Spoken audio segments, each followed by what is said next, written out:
tetap memandangmu, dunia tak bisa menjauhkanku dari kasih-Mu.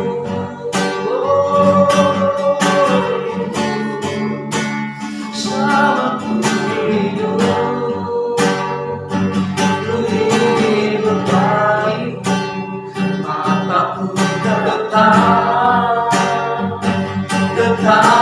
memandangmu, dunia tak bisa menjauhkanku dari kasih-Mu.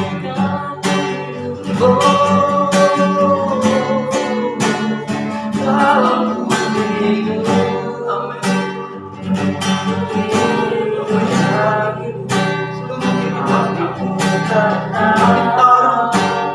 di dalam genggaman dunia tak bisa menjauhkanku dari kasih-Mu. Selama ku hidup, ku ingin berbagi-Mu, mataku tetap memandangmu, dunia tak bisa menjauhkanku dari kasih-Mu. Dunia tak bisa, dunia tak bisa menjauhkanku dari kasih-Mu.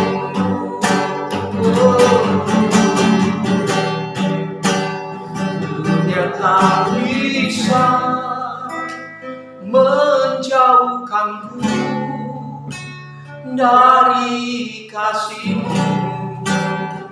Benar Tuhan, kalau kami hidup melekat kepada Tuhan, hati kami sudah tidak lagi terarah kepada yang lain, semata-matanya kepada Tuhan, sehingga apapun tidak lagi dapat memisahkan.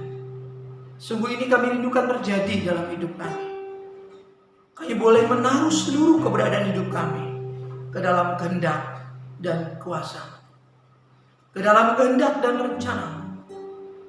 Dan kami percaya kalau kami mau hidup bagi Tuhan, seperti pada malam hari ini, kami mau memberi diri kami untuk belajar kebenaran firman Tuhan, untuk memberi diri kami mau diajar oleh firman Tuhan.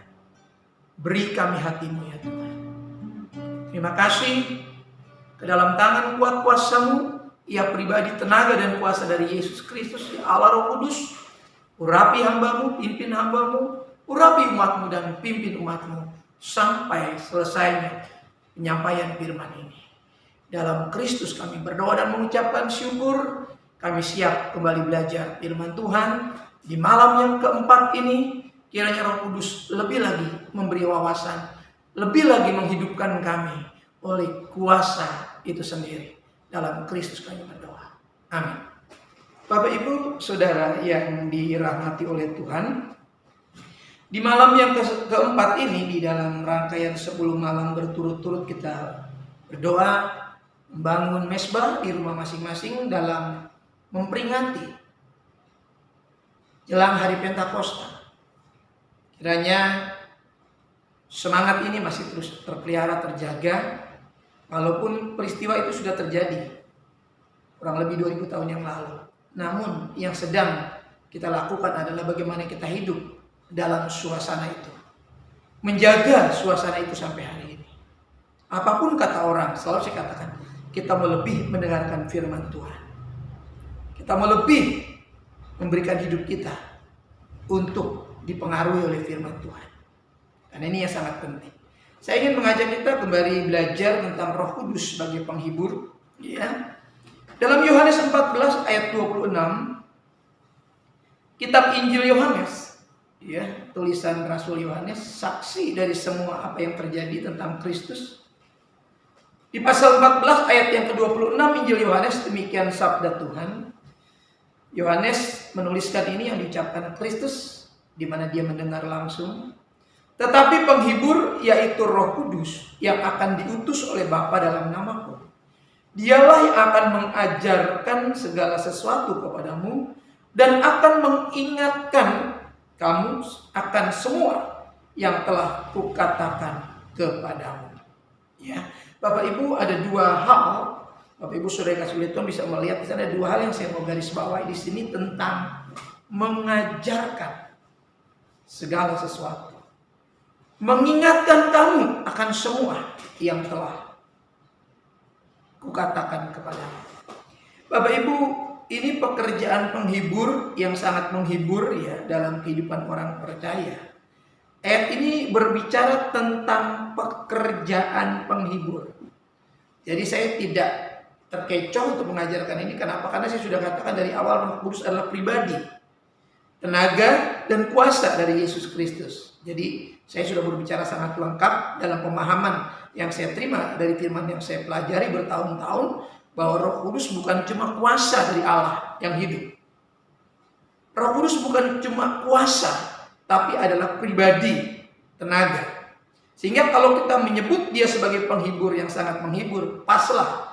Kalau kita menyebut, dan saya sering menyebut dia guru agung yang mengajar-ajari kitab benar, paslah yang saya ucapkan.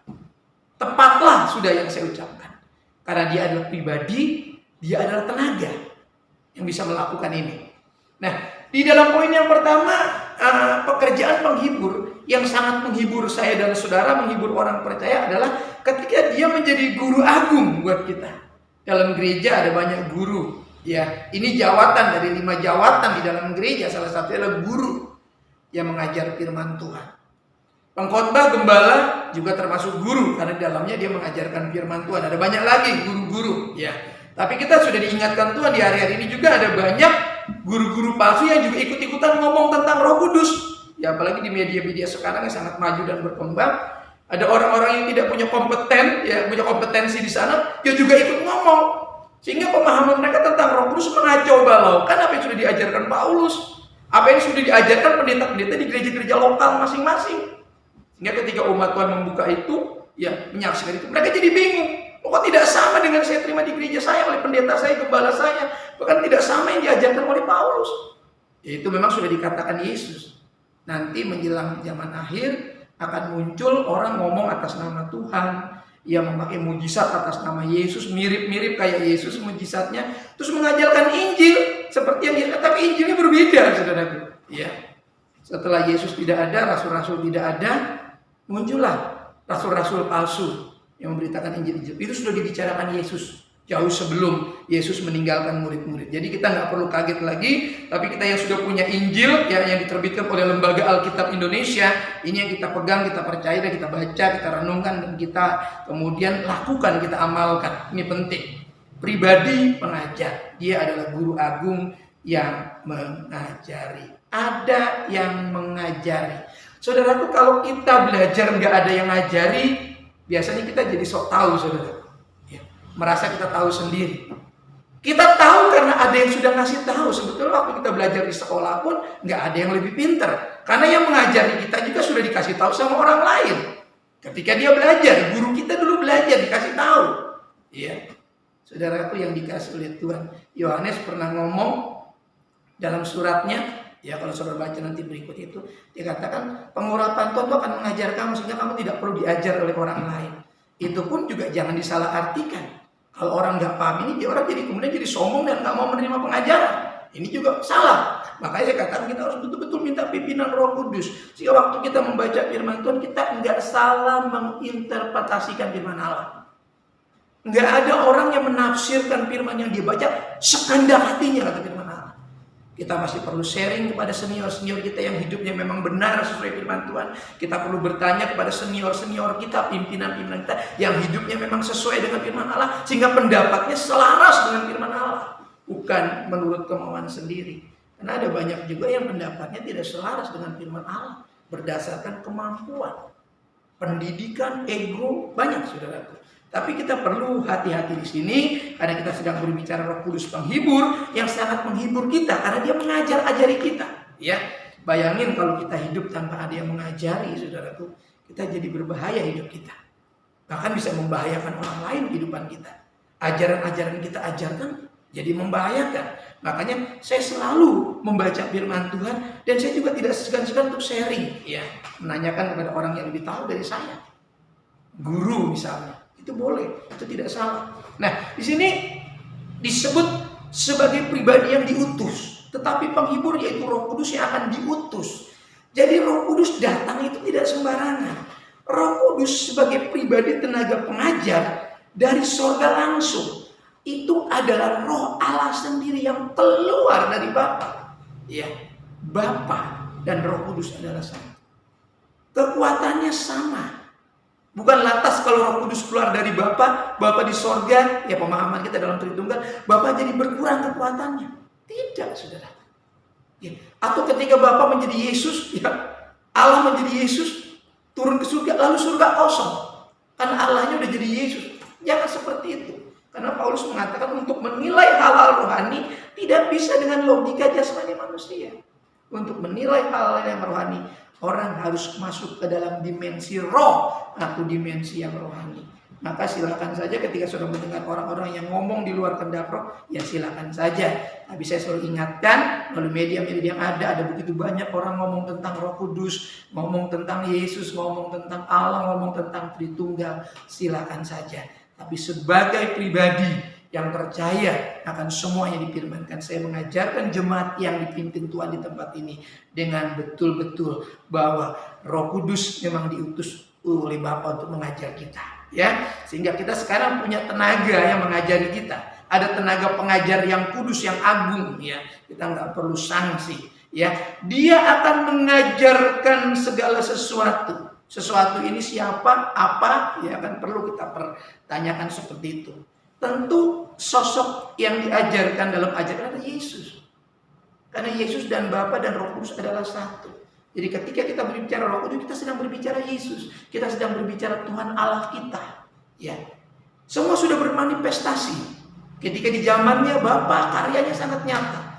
Ketika Bapa mengutus Yesus, karyanya sangat nyata dalam tubuh manusia ilahi Yesus. Dan ketika Yesus naik ke surga, dia memberikan Roh Kudus, sangat jelas tenaga dan kuasa pribadinya nyata di dalam karya Roh Kudus yang sekarang kita yakini, kita sembah dalam hadirat Tuhan, kita yakini bahwa Shekinah glorinya ada di tengah-tengah kita. Ya, jangan sampai hadirat Allah itu undur. Itu pernah kita baca dalam catatan kita. Dalam kisah Imam Eli zaman Samuel, itu hadirat Allah undur. Ya. Di dalam zaman Saul, Roh Allah undur. Ya. Tapi sekarang Roh Kudus ada di dalam. Bukan melayang-layang, bukan hinggap semata. Tapi dia masuk ke dalam hati. Sehingga sekarang dia yang mengajar-ajari kita di dalam hati kita. Dia akan memberikan kesadaran kepada kita. Mana yang salah. Itu tentang sesuatu. Kalau sesuatu itu siapa? Ya tentang Yesus. Kalau sesuatu apa? Ya tentang hal-hal yang pernah diajarkan Yesus. Murid-murid pada hari Minggu tadi pagi saya sudah katakan, murid-murid pernah lupa padahal sudah mengajarkan. Nanti aku akan dibangkitkan pada hari yang ketiga, aku mati bangkit. Itu udah diajar, murid-murid lupa semua. Ya, bayangin loh, udah diajar langsung loh ya. Ya, sekarang kita tidak, kita punya pengingat yang luar biasa, itu Roh Kudus. Dan aku akan mendahului kamu, tadi pagi saya dikatakan ke Galilea. Itu juga lupa murid-murid. Ya. Yesus sudah berjanji akan bertemu di sana. Nah, saudaraku, kita tentu tidak berharap seperti itu. Kita tidak boleh lupa seperti itu. Kita akan punya pribadi pengingat yang mengajari kita tentang sesuatu siapa dan apa. Itu mengajarkan segala apa yang diajarkan Kristus di dalam Injil Yesus Kristus yang diberitakan Paulus. Ini sesuatu yang dimaksudkan. Dia akan mengajarkan segala sesuatu kepadamu. Sesuatu yang pernah diajarkan Yesus. Jadi bukan sesuatu yang lain yang tidak diajarkan Yesus. Justru ini nggak boleh dipelajari. Nggak boleh terlalu kita pusingkan. Kalau itu tidak diajar, kenapa kita harus jadi pusing? Seringkali kita sibuk dengan apa yang tidak diajarkan. Kita menjadi pusing terganggu dengan apa yang tidak ada dalam Alkitab. Walaupun memang ada yang tersirat, walaupun tidak tersirat. Tapi kalau itu nggak sejalan dengan apa yang diajarkan guru agung, kenapa harus pusing? Kenapa harus menjadi menyita energi? Saya rasa kita harus mengerti hal ini. mengajarkan segala sesuatu, yaitu tentang firman, tentang Injil Yesus Kristus. Jadi ini penting sekali, ini penghiburan saudaraku. Bayangin kalau kita nggak ada yang mengajar, kita sedih, kita susah. Seperti seorang nggak ada yang punya pendamping dalam mengajar. Kita punya guru, kita punya pelayan yang ilahi yang mendampingi kita di masa-masa kita hidup sebagai orang Kristen. Ya, mengajarkan orang-orang kudus Tuhan itu tentang hal-hal yang benar, hal-hal yang suci, saudaraku. Ini hanya kepada mereka yang menerima, saudara. Saya pernah sampaikan dalam 1 Yohanes pasal 1 ayat 12, dikatakan, tetapi semua orang yang menerimanya diberinya kuasa supaya menjadi anak-anak Allah, yaitu mereka yang percaya dalam namanya. Hanya orang yang menjadi anak-anak Allah. Tuhan hanya melihat ya yang menerima itu yang percaya. Tuhan nggak mungkin bisa dibohongi. Dia tahu siapa yang tidak percaya. Dia tahu Yudas juga tidak percaya. Ya, Yudas sudah menerima kapasitas pengajaran yang sama, waktu yang sama, waktu belajar yang sama. Tapi kenapa Yudas menjadi seperti itu? Karena Yudas tidak bisa menggunakan waktu kesempatan. Manusia punya kehendak dalam dirinya. Ya, malah Yudas memberikan ruang dalam diri itu mengikuti kehendak dirinya. Yudas bertindak tidak benar sebagai bendahara dalam kerasulan. Itu dicatat. Dia suka mencuri uang. Kas rasul-rasul kata kita. Itu berlangsung terus. Dan Yudas biarkan terus. Padahal semua diajar benar. 12-12 itu benar. Tidak ada yang salah. Tapi dalam merespon, siapa yang anak-anak Allah? Siapa yang bukan anak-anak Allah? Siapa yang menerima? Siapa yang percaya? Dalam nama Yesus. Yesus tahu. Maka saudaraku, orang-orang yang mau punya pribadi penghibur di dalam mengajar, ini harus memberi diri sebagai anak-anak Allah. Menjadikan diri mereka anak-anak Allah. Ini Tuhan yang tahu. Jadi siapakah kita sebenarnya saat ini? Siapa kita? Apa kita anak-anak Allah atau anak-anak dunia ini? Hanya saudara dan saya yang tahu dengan Tuhan. Ya, jadi mari kalau kita mau hidup kita tidak bersedih, hidup kita tidak susah, izinkan penghibur itu sungguh-sungguh menghibur kita dalam konteks menghibur di dalam mengajar. Kita nggak akan susah kalau ada yang mengajar kita. Sehingga kita nggak akan jatuh dalam memahami firman Tuhan. Karena kalau kita nggak dibimbing, kita sesuka hati kita menafsir firman Allah. Ya, menurut hawa nafsu kita, itu tidak boleh. Tapi itu sudah terjadi. Ada orang yang menafsir firman Allah sekehendak hatinya. Itu bukan tidak ada. Makanya kita tidak boleh mengalami hal seperti itu. Karena kita punya pribadi yang mengajar kita. Membimbing kita, tempat kita bertanya. Yaitu guru agung. Karena kita percaya kepada dia sebagai guru agung di dalam nama Yesus. Saudaraku yang dikasihi oleh Tuhan, dia sekarang diam. Ya tadi mengingatkan, ya dia pribadi yang kemarin ya tadi pagi kita sudah baca bahwa dia diam, dia menyertai. Ini dia pribadi pengingat. Ya, perhatikan. Kalau tadi dia mengajar kita, kasih tahu kita segala sesuatu yang diajarkan, sehingga kita tidak seperti rasul-rasul lupa apa yang diajarkan 3,5 tahun. Sampai-sampai ketika Yesus bangkit masih harus diingatkan. Katakan kepada Petrus dan teman-teman, oh Yesus sudah bangkit. Dia mendahului kamu ke Galilea. Perhatikan. Mereka lupa. Kata Galilea sudah pernah diucapkan Yesus menjadi tempat perjumpaan. Saudaraku, dia mengingatkan kita. Saya ulang sekali lagi, tetapi penghibur yaitu Roh Kudus yang akan diutus oleh Bapa dalam namaku, dialah yang akan mengajarkan segala sesuatu kepadamu. Sudah kita pelajari tadi. Dan akan mengingatkan kamu. Perhatikan, mengingatkan kamu, saudara. Pribadi pengingat. Saudaraku, kita punya pasangan di rumah, punya istri, punya suami, punya anak-anak. Itu kadang dipakai untuk mengingatkan kita. Tapi ada pengingat yang sangat luar biasa, yang sudah diucapkan Yesus ribuan tahun. Sehingga nggak ada alasan lupa tentang janji Tuhan. Ini saya mau ngomong tentang hal yang paling prinsip. Lupa tentang janji Tuhan. Kalau lupa hal yang lain, bolehlah kita ngomong lain waktu. Tapi saya sedang ngomong tentang janji Tuhan. Pribadi pengingat, karena Yesus pribadi yang setia. Dia nggak mungkin lupa mengingatkan kita. Ada yang ngingetin, ini penghiburan saudara. Orang kalau nggak suka diingetin marah misalnya. Ya, kita masih bisa marah diingetin sebagai manusia jasmani ya. Tapi seiring waktu kita sudah harus berubah. Kalau diingetin berarti itu baik. Ya, saya sering diingetin oleh saya. Awal-awalnya juga sering kali, ngapain diingetin. Ternyata setelah kita ngerti, diingetin itu bagus. Supaya kita nggak salah. Ada yang ingetin sekarang supaya nggak lupa seperti murid-murid saudaraku. Karena Yesus setia selalu, termasuk setia mengingatkan. Mengingatkan bukan cuma tentang hal-hal yang sudah kita alami hari-hari ini, yang akan kita alami hari-hari ini, bahkan hari-hari ke depan. Saya membaca dalam Yohanes 16 ayat 12 sedikit saja dari ayat ini, ya, sebagai ayat yang terakhir daripada perenungan kita. Yohanes 16 ayat 12, masih banyak yang harus kukatakan kepadamu, tetapi sekarang kamu belum dapat menanggungnya. Ya. Waktu itu sebelum Yesus mati dan bangkit, dia sudah menyampaikan ayat ini. Banyak yang harus kukatakan. Kadang kalau mau ditambahin lagi yang kemarin aja buktinya lupa saudaraku ya. Yesus bilang banyak masih yang harus aku sampaikan, tapi kamu belum bisa menanggungnya. Masih sering lupa saudara.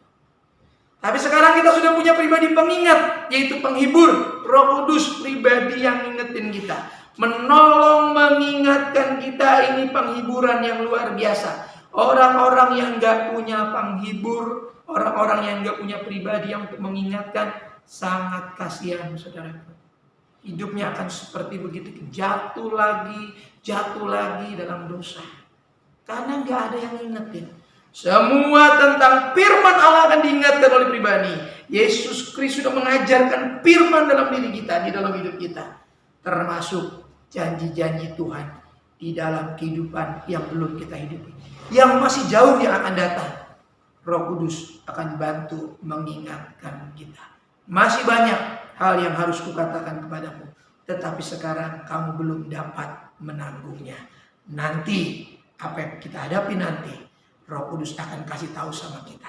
Sekarang Roh Kudus sudah ingatkan dan ajarkan kita. Mari kita belajar terus dari pribadi ini. Jangan takut menjalani hari-hari ini, karena kita punya pribadi penolong yang mengajarkan, penghibur yang mengajarkan, dan pribadi penolong penghibur yang selalu mengingatkan kita.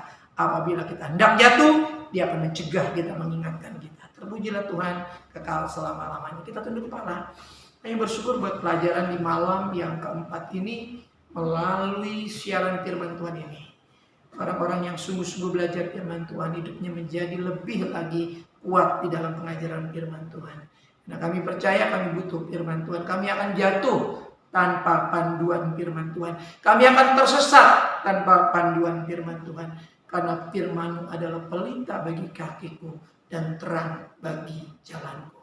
Terpujilah firman Tuhan Yesus Kristus, kekuatan Allah yang menyelamatkan kami. Kami sudah berdoa mengucapkan syukur. Haleluya. Amin. Terima kasih buat malam yang keempat ini. Saudara masih tekun belajar bersama saya. Doa saya menyertai saudara. Tetap dalam janji Tuhan. Tetap nantikan pemulihan, kesehatan, kesembuhan. Tetap menantikan pertolongan Tuhan untuk menolong kita dalam aspek-aspek kehidupan kita. Percayalah, orang yang berharap kepada Tuhan tidak akan dipermalukan. Orang yang menaruh harapannya kepada Yesus tidak akan dipermalukan. Tuhan mengasihi kita. Tetap terapkan protokol kesehatan, gunakan masker yang berstandar dan baik, rajin mencuci tangan, mandi bila perlu, jaga jarak, hindari kerumunan, dan kurangi mobilitas. Selebihnya, di luar kontrol kita, Roh Kudus akan menjaga, melindungi kita. Kerjakan bagian kita, dan izinkan Roh Kudus pribadi, tenaga, dan kuasa melindungi kita. Kita tunduk kepala. Bapak, kami bersyukur buat kesempatan di malam yang keempat ini. Kami masih belajar firman Tuhan. Kiranya pelajaran firman Tuhan ini boleh mendongkrak keimanan kami terus. Lebih lagi naik level kerohanian kami. Semakin dekat dengan Tuhan, semakin rendah hati kami. Dan semakin menerima pengurapan Tuhan. Sehingga kami bisa menjadi saluran kekuatan ketika kami menemui orang-orang yang dalam kelemahan. Berkati jemaat-Mu, umat-Mu, tua, muda, besar, kecil. Tuhan memberkati pergumulan-pergumulan umat-Mu, Tuhan berkati. Bidang-bidang kehidupan pekerjaan umat-Mu, Tuhan berkati. Pendidikan, kuliah, pekerjaan, pendidikan dan perkuliahan mereka, dalam penyelesaian akhir juga pendidikan mereka, Tuhan memberkati. Bahkan keharmonisan hidup rumah tangga setiap jemaat Tuhan, Tuhan memberkati. Orang-orang tua kami, para lansia, para janda, duda, single parent juga, Tuhan memberkati setiap kebutuhan. Kami menyerahkan gereja ini, menyerahkan organisasi ini dalam pergumulan ke depan. Kami serahkan ke dalam tangan Tuhan. Kami mempertaruhkan bangsa ini ke dalam tangan Tuhan. Engkau yang memberkati bangsa ini, mensejahterakan bangsa ini dari pusat sampai ke daerah. Karena kesejahteraan bangsa, kesejahteraan kota, kesejahteraan lingkungan, kesejahteraan kami juga di mana kami berdomisili dan ada. Sidang jemaat yang sangat dirahmati oleh Tuhan, sekarang buka kedua belah telapak tanganmu, arahkan mata hatimu kepada berkat Tuhan.